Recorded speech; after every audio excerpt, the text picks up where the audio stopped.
This is our 20-inch French rolling pin. And as you can see, it is the widest in the middle, tapered on both sides. That's what makes it a French rolling pin.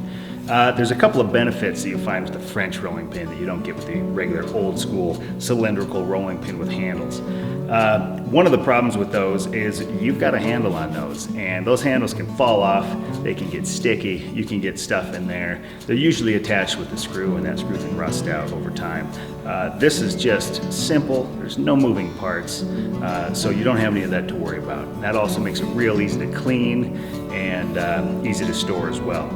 So this design, we did not come up with just ourselves. We worked with somebody on this, and we worked with Christopher Kimball. You might know him. He's the guy with the bow tie you've seen on cooking shows for years, on TV and in magazines. He's also running a magazine called Milk Street, and a TV show actually called Milk Street right now.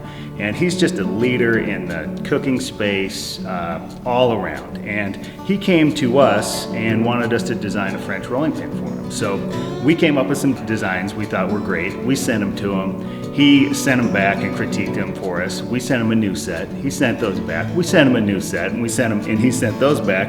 And we ended up with this shape right here. It's about 1.5 inches thick in the middle, tapers down to about 3/4, and we got the angles of the taper and everything just how we liked them. And we're not going to argue with him because he's such a leader, and he knows what works best. So that's how we came up with this wonderful design. We know you're going to love it.